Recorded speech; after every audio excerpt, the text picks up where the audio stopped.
something like that. Hey, my name's Kyle Carr. I am a junior here at Pitt State, and you probably recognize me from the Thursday readings. I usually read for Poe, and I'm just going to give my final thoughts on The Best We Could Do. And this was a really good book in telling how generations kind of are different from one another, how people from different generations sometimes it's kind of hard to break those generational curses.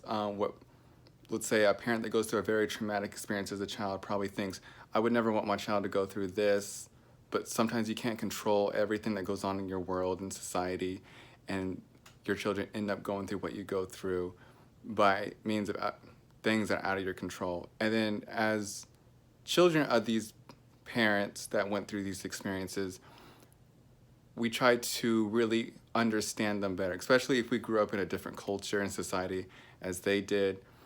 We want to understand them better into knowing how to talk to them, speak to them, knowing that little things that might be very mean or a misunderstanding, just know that where it's coming from. And this book really kind of touches on things. I really related a lot to the author and how she views both her parents. It's the same way I view both my parents and their parents as well.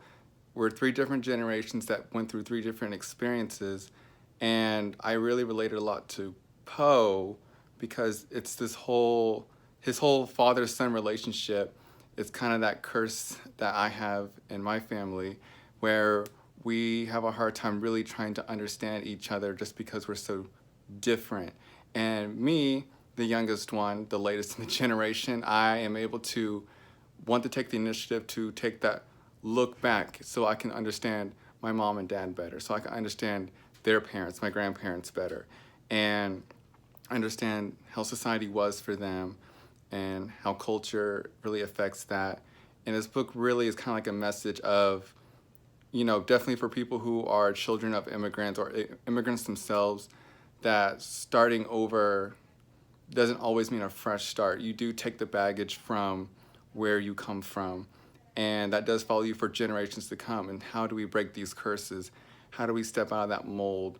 How do we fix ourselves so that it can trickle down and fix future generations?